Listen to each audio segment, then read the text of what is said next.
Hello everybody, this is now the English version of Modellkunde, the introductory lecture on the studies of models and modeling will also be given. We are summarizing our results for the year 2021. The German lecture as a short introduction to Modellkunde or Modellology or the study of models and modeling will also be displayed at the channel. So, why we study models and modeling? Models are used everywhere. We claim that models are as general as instruments as our natural language. However, modeling is different from scientific studies. Models are used for our daily life, and for this reason we have a good number of models we are using all the time. One is, for instance, models in computer science, models in physics, models in mathematics, or every science you can think.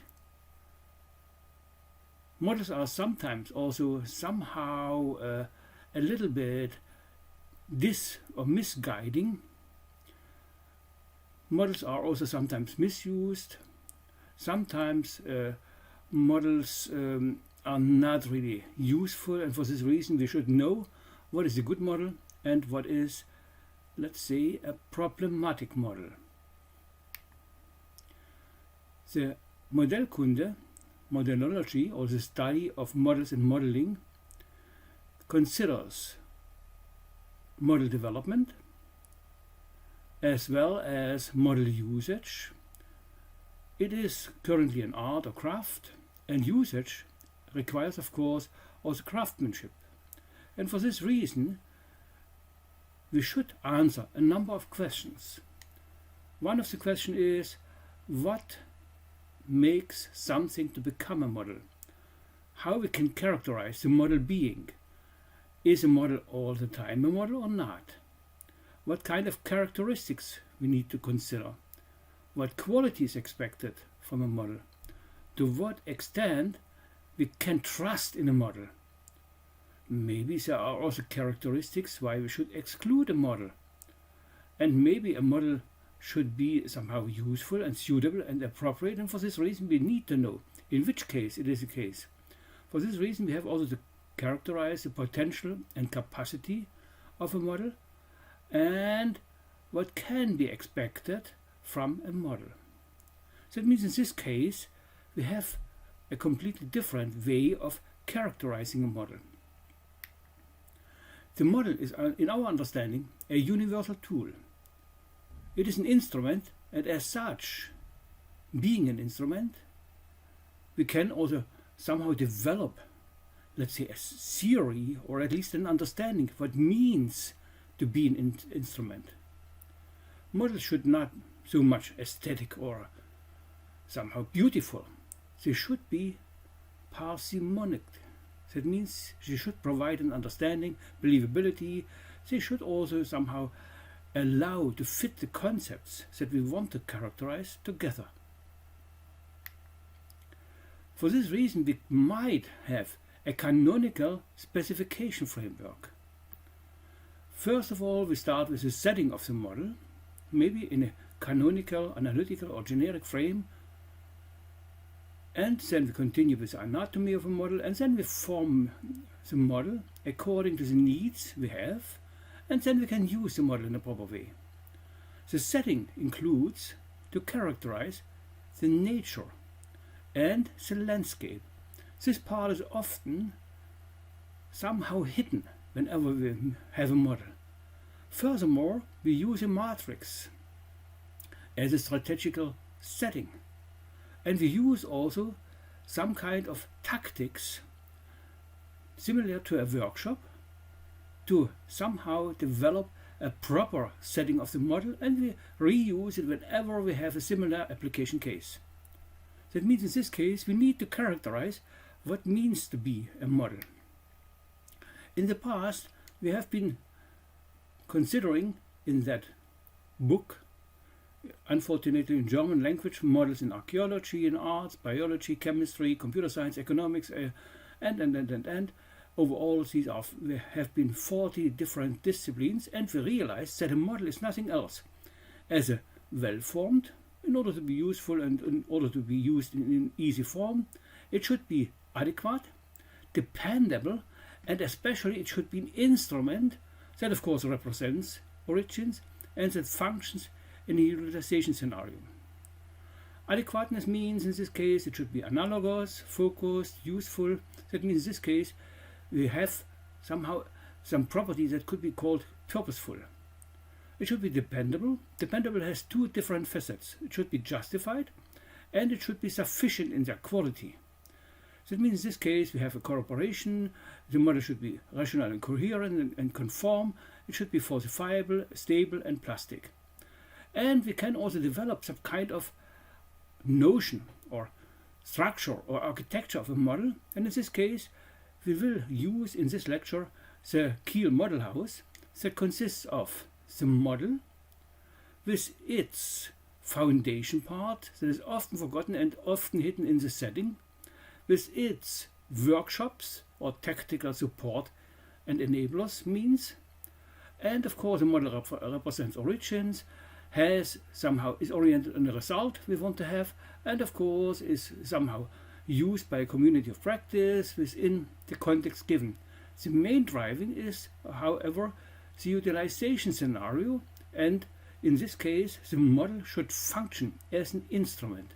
That means we might use this kind of architecture of a model to characterize a model.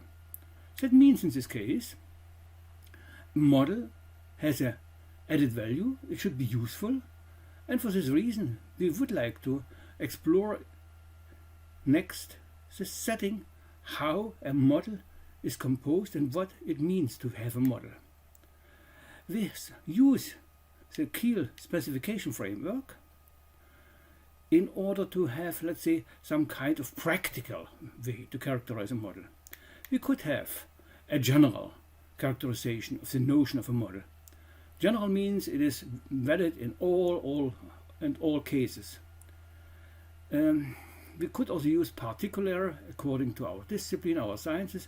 We could use it in a more concrete and specific manner like we do in information systems development.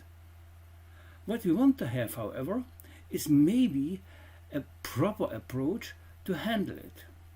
And for this reason, we prefer a generic model notion. In this case, we have parameters. And in this case, we can say, okay, fine, these parameters are instantiable. That means in our model house we have now the adequateness, the dependability as parameters, maybe also the well-formedness. That means in this case we can now specialize our model notion according to our discipline, according to our application area, according to our community of practice and the context, in such a way that we only have to instantiate the parameters and then we develop a more particular, a specific model notion. And this will be the approach we are using in the next part of this lecture.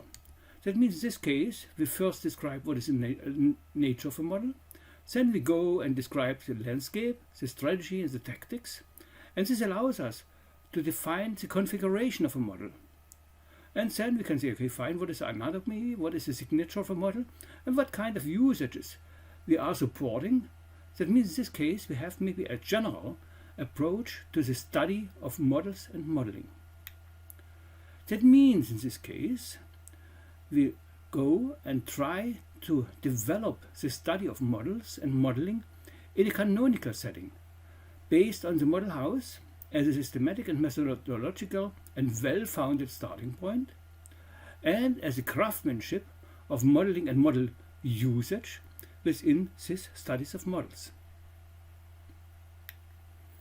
So we use now our architecture of the model in order to characterize what is really given in advance, defined by the application scenario.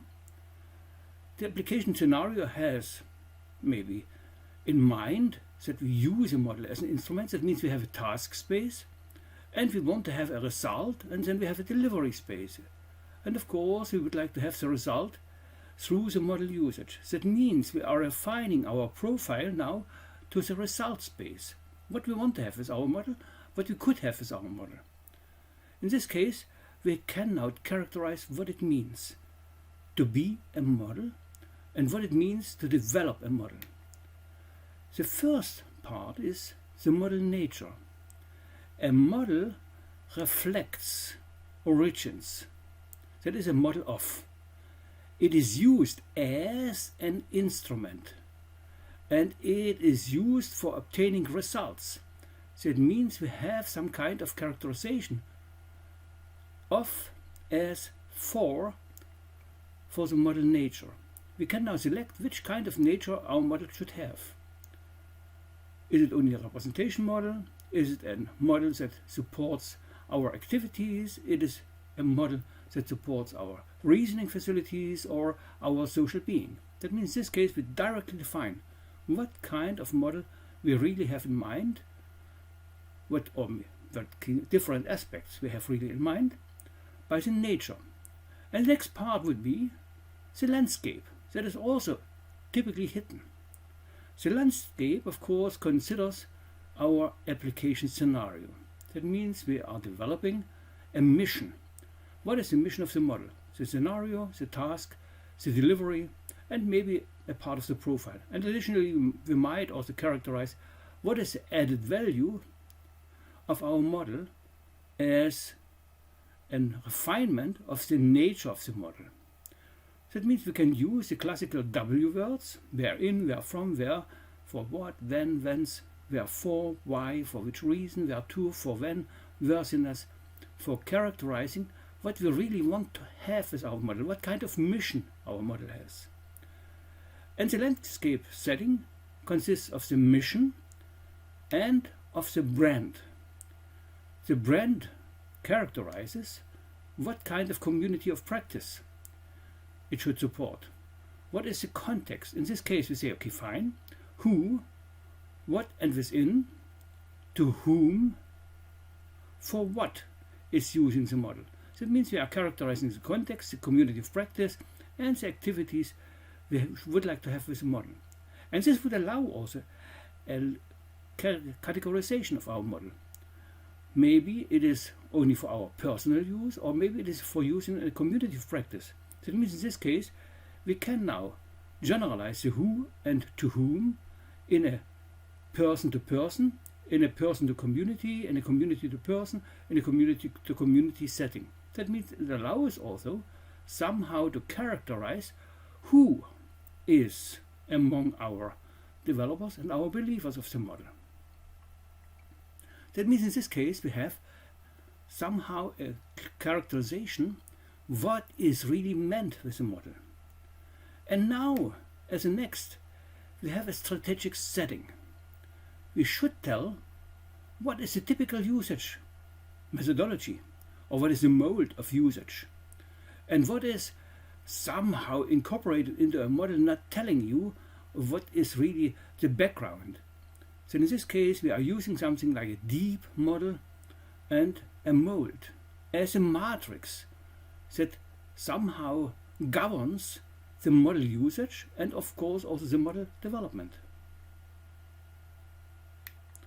The next would be the tactical framework. The tactical framework would allow us to characterize the supporters and the enablers for our model, for model development and also for model usage. Typically enablers are, for instance, our reasoning facilities, or maybe also our language facilities if we target on language-based models. Supporting means are typically the knowledge behind the theories, the observations, the data, and of course also the concepts in the case of conceptual models. That means the tactics somehow clarify what is behind our model. And this would make now the composition of a model. And we could say, okay, fine, with this composition we can say, given a certain mission, given a certain brand, and of course matrix, given our workshop, our tactical workshop, then we can say what is now a model. Let's take the description, conceptual model for database development. In this case, of course, we say the classical database conceptual model development scenario is taken into consideration. That means we are targeting on system construction. We have, for this reason, some kind of characterization for the of, as, for, triple. And then we can say, okay, we can also use it for understanding and communicating, for analyzing, and the function would be nothing else as a description of the database we would like to develop or we would like to use. And in this case, of course, the brand is given by the community of practice in the database setting, in database platforms, and by the database context. And in this case, the matrix would directly be based on the database approach.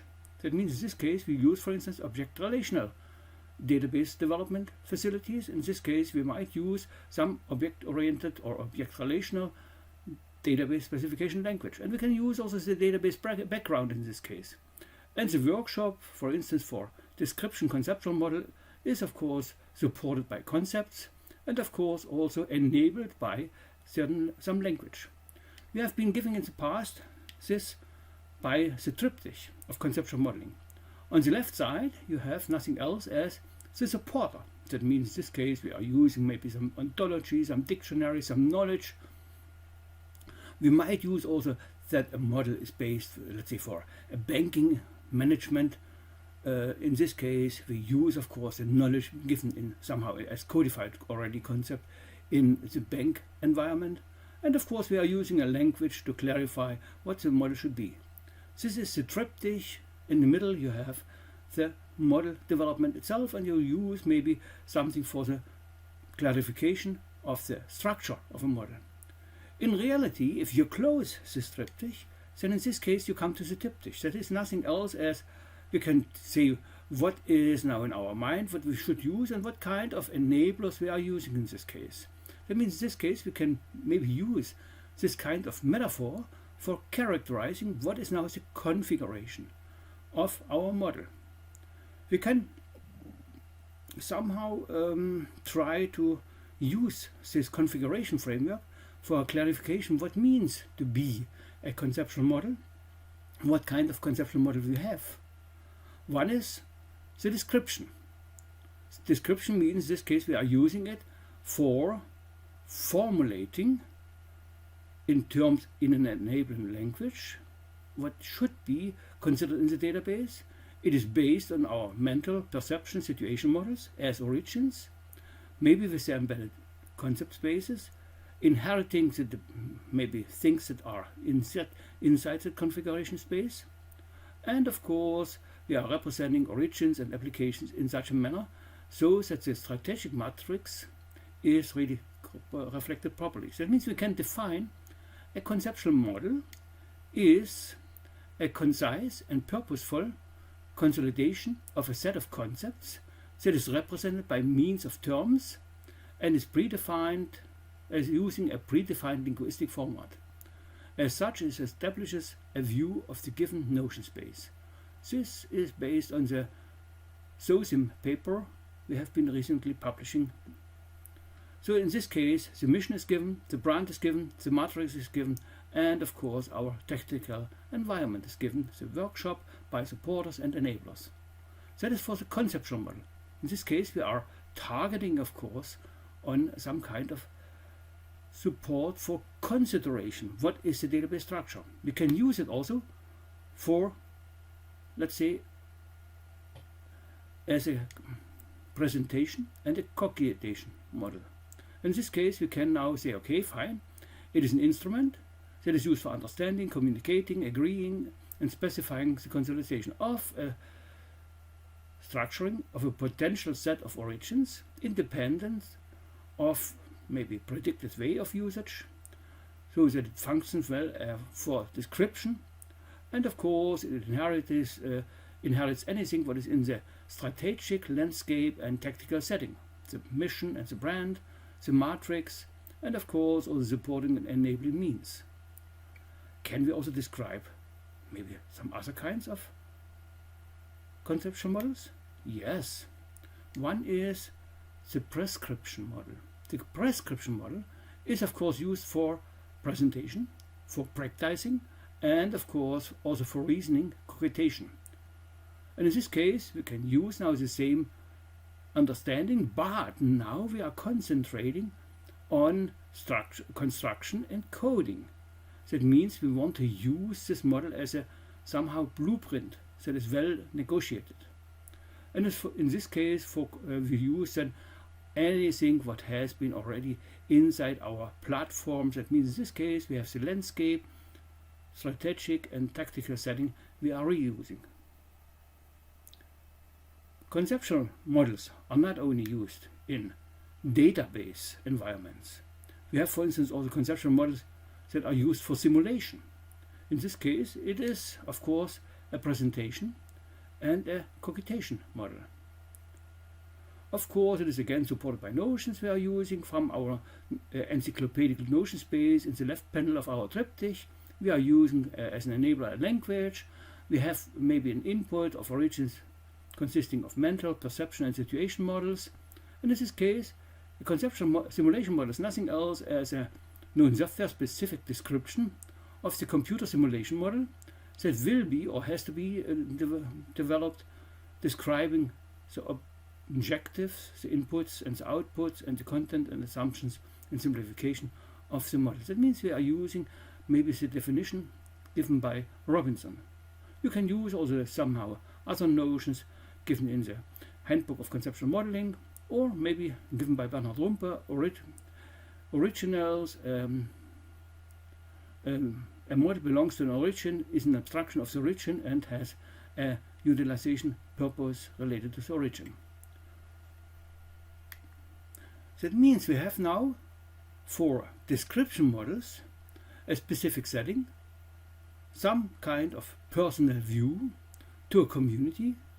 They characterize and explain the notions coming from the encyclopedic space, the ideas coming from the encyclopedic space, the terms we are using in our language environment as enablers, the context, the concepts coming from our application. Of course, we are only considering relevant origins and the essential properties, as special features that are commonly agreeable. That means in this case we have a very short description of what means to be a conceptual model. We have now learned that conceptual models are specific configurations of the general or generic notion of a model. And in this case we are using it for prescribing, for describing, for stating, for somehow agreeing on characteristics and peculiarities, maybe in a specific way, but in any case the description model is nothing else as a pretty nice prescribing and describing model, whatever is the usage. In this case we can now say, okay, fine, we can now have a number of usages.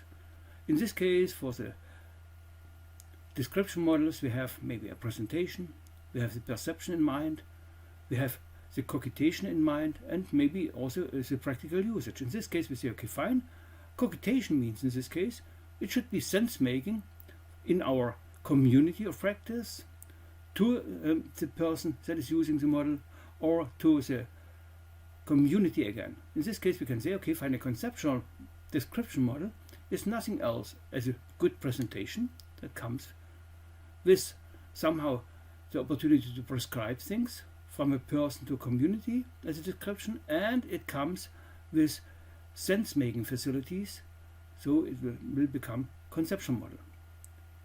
In the same way we can characterize the prescription model. That means in this case we have now a systematic framework for our study of models and modeling. That means in this case we can now characterize what is the thing that we characterize as a model. What is a model being? And then we can use the anatomy framework developed by Heinrich Meyer and me, characterizing a model and a model being by origins that are going to be reflected by the concern and usage. That means in this case why we are using that thing as an instrument in some application scenario where it should also function. For this reason we have to characterize the purpose, the function and the goal of that thing. And of course we are characterizing the domain and context. We also might look what is the focus, what is the restrictions of our attention, what is the scope, what is the reduction, the abstraction, the concentration. That means in this case we have now a chance to say, okay, fine, this model is only reflecting what is really in the focus. And we have a number of implicit and explicitly assumed properties. And then we can say, okay, fine, we learn the lection from the conceptual models. Somehow it is supported by a disciplinary background, coming already with a strategy, but however also coming with the application scenario that we have in mind, maybe reusing success stories. And we have enablers. Enablers are in this case methods, techniques, enablers in general like a language. And we have of course a representation of the model, typically not only within one holistic model, but typically in a model suite of models that are somehow well associated and that functions well and effective as an orchestra of instruments for anybody at a given time frame according to the needs we have in mind. That means we have now a characterization of the anatomy. Oh my goodness, now we need maybe to have a more, let's say, nice framework to specify what is a model in general.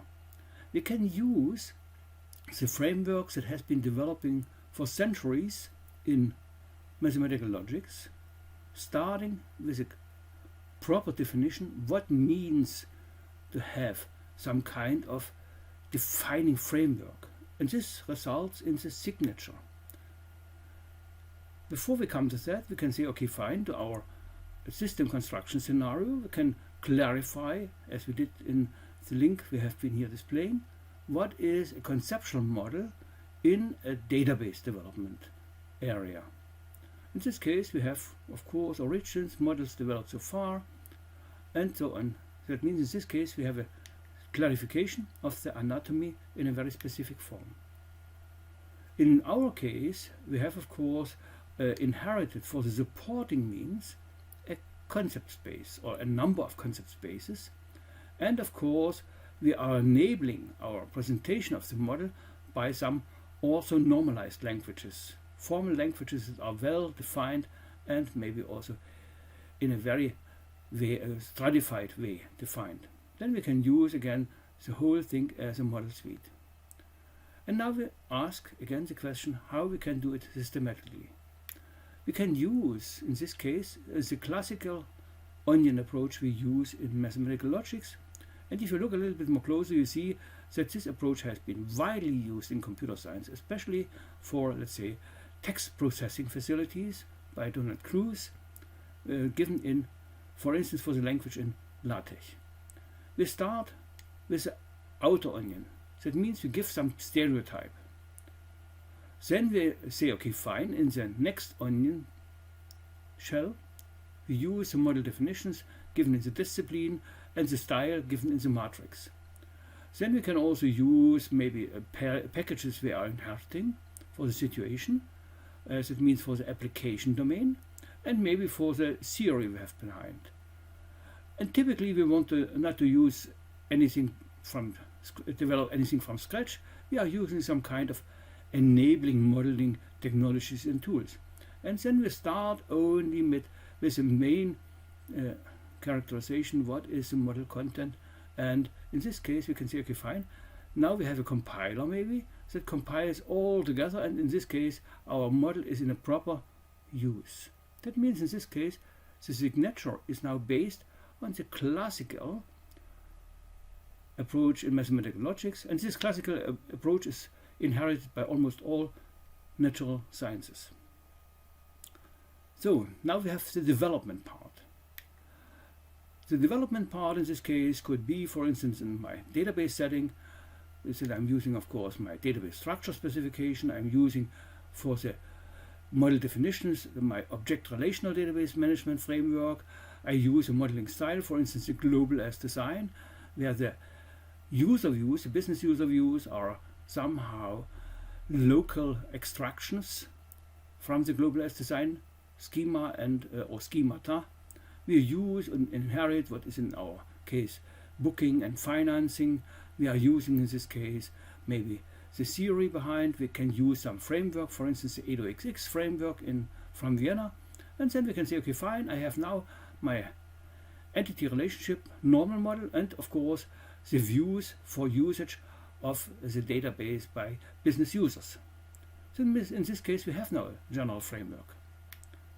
Okay, models are used. That means they should be convenient, easy to apply. They should be useful, effective and efficient. That means in this case we need now to know what are the limitations, for instance the language limitations. What are the no-goes? What are the obstinacies we have already within our model? And then knowing this, we can develop some kind of general usage frame. The usage can be characterized by the classical frame we are using for the verb use or usage. It has a core. The core is consisting of agents, instruments and purposes. It has maybe an unexpressed core, let's say what kind of role the model is playing in this case. And of course we can distinguish 4 different kinds of usages. One is we are applying the model, one is we are employing the model, one is we are operating on the base of the model, and one is we are simply utilizing the model. Having this kind of general characterization how we are using the model, we can also have some kind of extra thematic known core characterization of peripheral usage and of course of frame we are used. In this case we can use now maybe this kind of ladder for the utilization of a model. That means in this case we use again our model in a canonical way. And the classical way how we use models in sciences and also in daily life and also in technology is based on some kind of experience we have already got with models, and for this reason we reuse this experience and the usage of such models, especially for our models we have currently under consideration. Model-based reasoning or model usage reasoning is a bit different from what we learned in classical mathematical logic. We have of course some kind of rational model usage. Maybe it is based on deduction.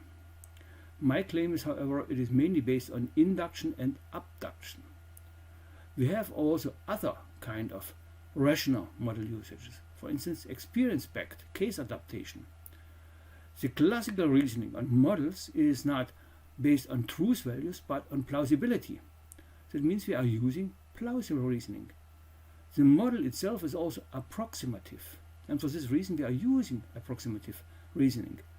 We can have also some kind of abstract reasoning that somehow governs the specific reasoning, that we have a meta and a compilation based reasoning. And of course we are injecting whatever has been given already. So this is one kind of model usages. The second kind is non-rational model usage. That is, let's say, a big lacuna in our study of models and modeling. We can use, like a master is using a model for developing a more specific solution. Of course, a model usage is adaptive, and for this reason it is also based on adaptive intuitive renewal according to the situation. Of course, we are contemplating the actual situation. That means in this case, model usage is some kind of specific consideration of the situation. Model usage depends also on our mood, on our, let's say, attuning oneself to the situation. Model usage is also based on look and feel.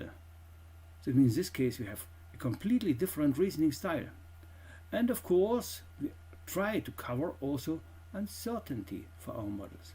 That means the rational model usage is a very nice, really theory-based model usage. The non-rational model usage is, however, far more important, and it needs a deep consideration of the different aspects of such kind of non-rational model usage.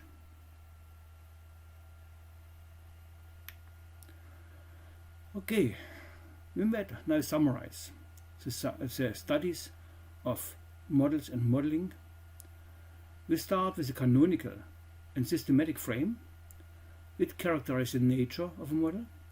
We characterize the landscape. We characterize the strategy and the tactics. All this is somehow hidden in the matrix and the mold and the deep part and the supporting part of our model. And then we use a configuration in order to specify what is really inside our model. That is the first lesson. The second lesson is that, of course, it is driven by beliefs, by experiences, by typical approaches. That means in this case we extend the landscape intuitively by the disciplinary matrix.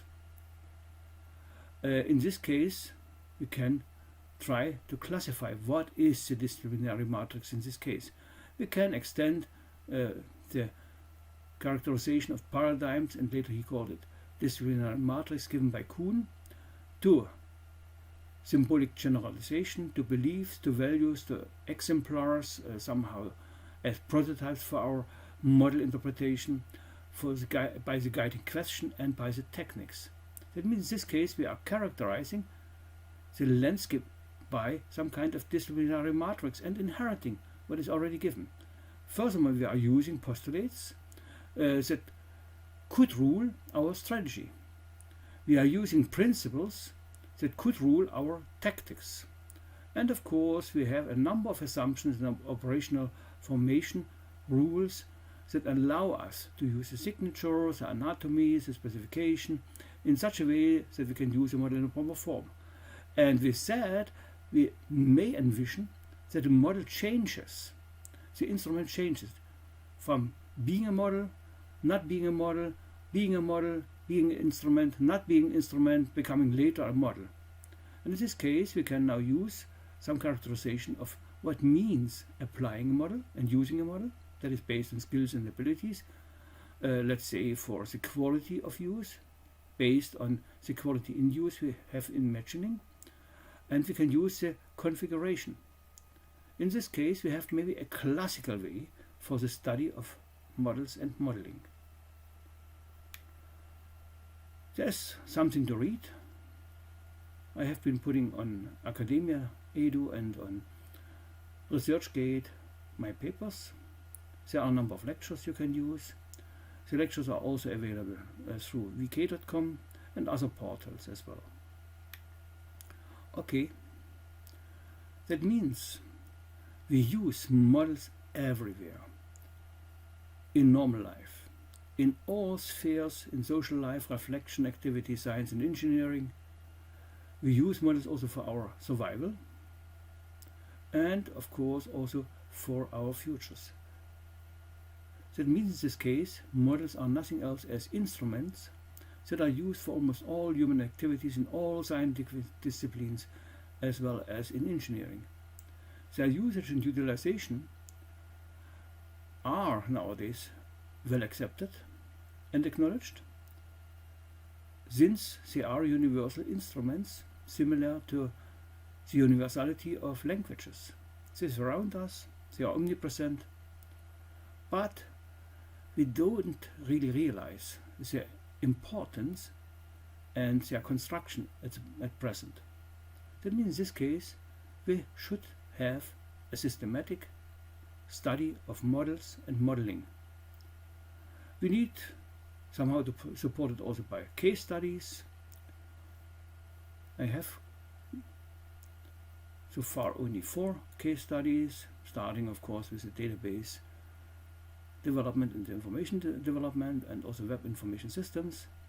We should have some more background, and it requires a lot of research. Thank you. Please remind that models are nothing else as the third dimension already Platon has been discussing. We have of course a situation that is somehow characterized by what we observe by our perception of that. That means we have a sensation and a knowledge, but in reality we use models as a mediating dimension, having some kind of certainty or uncertainty, having some kind of understanding. So that would be, I think, the general science of modeling and models in the future. So far we have studies or a study of models and modeling. Thanks a lot. Please join our research. Contact us by the email address I have been giving on this slide.